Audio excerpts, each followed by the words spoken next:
Alors le musée de la Romanche a été créé au moment du départ des industries de la vallée, à la demande du maire de l'époque, M. Abel Maurice, qui souhaitait garder sur le territoire de sa commune un souvenir de cette aventure industrielle qui a quand même duré plusieurs siècles puisque ça commence au Moyen-Âge.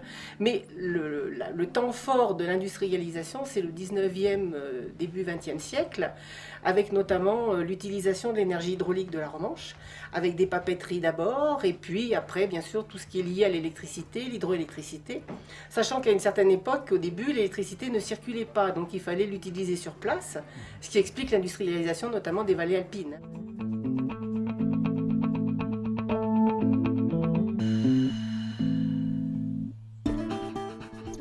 Bienvenue au musée de la Romanche. Donc ici, vous êtes dans un musée dédié à l'industrialisation d'une vallée. Donc qu'est-ce qu'on va trouver dans notre musée? Alors au premier étage, on va avoir une petite partie consacrée à la géologie, simplement pour pouvoir resituer les montagnes qui nous entourent. Ensuite, on va avoir un petit espace dédié à une exposition temporaire. Donc plusieurs expositions se sont déjà succédées. Le deuxième étage est entièrement consacré à l'industrialisation de cette vallée depuis le Moyen-Âge, on va dire jusqu'aux années 2000, date en fait des dernières destructions des usines.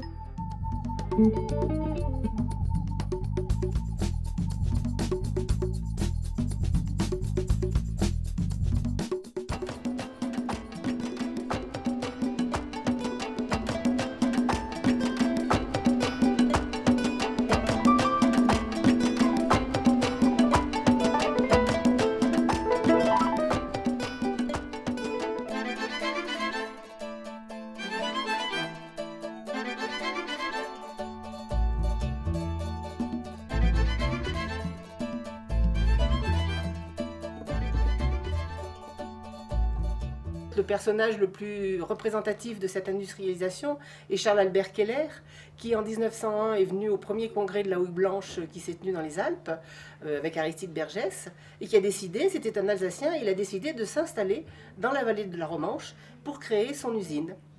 Et c'est un petit peu cette histoire, et puis toutes les usines qui se sont installées à la suite de ça, que retrace le musée de la Romanche.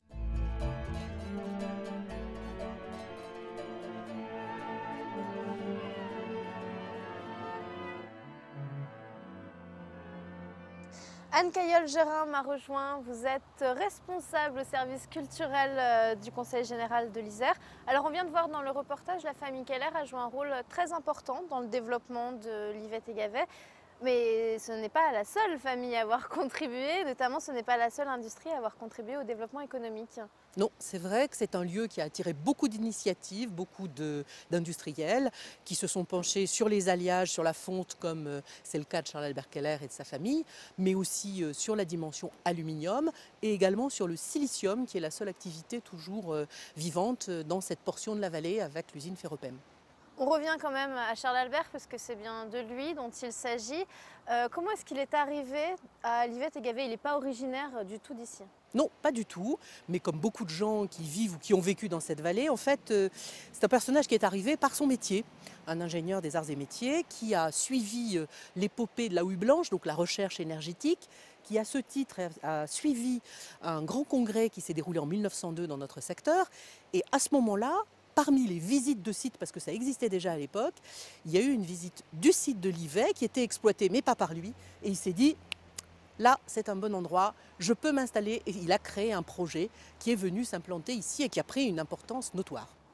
Alors il avait notamment ses bureaux un petit peu plus bas, dans la maison sur pilotis, une maison qui est très connue des Grenoblois, notamment parce qu'elle a été exploitée dans les rivières pourpres. Tout à fait, mais qui est très connue, je crois, de tous ceux qui utilisent cette grande voie de circulation de Loisan.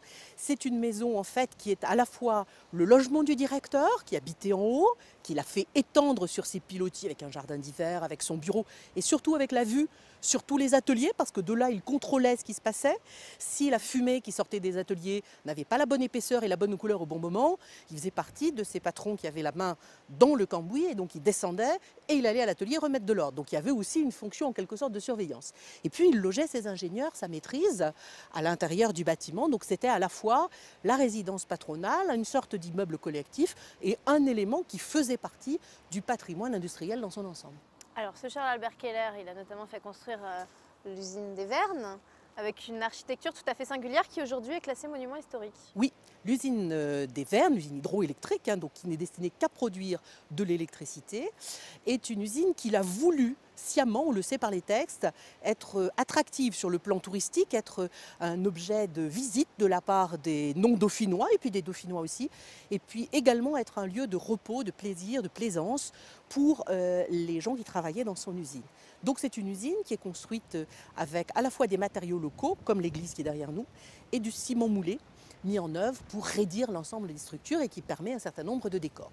C'est aussi une des exceptionnelles usines hydroélectriques de la région et du monde, puisqu'elle a un grand escalier qui va être prochainement restauré et qui est littéralement digne de Versailles. Un autre bâtiment à voir ici à Livet-et-Gavet, c'est donc cette église, bâtiment religieux. Là encore, Charles Albert Keller et sa famille ont participé en quelque sorte à cet édifice dans les vitraux. On se place dans un contexte qui est celui du paternalisme, c'est-à-dire des chefs d'entreprise qui s'occupent de l'ensemble de leur population ouvrière, mais aussi des activités des enfants, de leur éducation, et qui vont finalement toucher un peu à tout. Donc effectivement, la famille Keller participe à la mise en place de l'église et participe également à la création des vitraux. Qu'est-ce qu'on peut voir donc sur ces vitraux? Alors les vitraux qui sont représentés là, d'une part racontent l'histoire de Thérèse de Lisieux, d'autre part l'histoire de Pierre-Julien Aymar, donc deux saints de l'église catholique. Jusque-là, rien que de très normal dans une église. Sauf que dans la partie consacrée à Pierre-Julien Aymar, natif de Namur, on voit représenter la famille Keller dans son entier, avec lui. On voit également la façon dont Pierre-Julien Aymar s'envole entouré de saints, de la Vierge, etc., mais sur un fond de centrale hydroélectrique, ce qui n'est pas vraiment un paysage courant. Et de l'autre côté, on voit Sainte-Thérèse de Lisieux qui déverse des pluies de roses sur la vallée et plus précisément sur le site où nous sommes, c'est-à-dire sur le village de Livet, dont les usines sont en plein fonctionnement, crachent de la fumée en quantité, parce qu'à l'époque, on est très fiers de cracher de la fumée pour montrer qu'on fonctionne. Et donc, il y a aussi un lien immédiat, une iconographie tout à fait propre à cette vallée. Alors l'église, les usines, la famille Keller a vraiment laissé une empreinte très très forte dans cette vallée. Aujourd'hui, qu'est-ce qu'il en reste?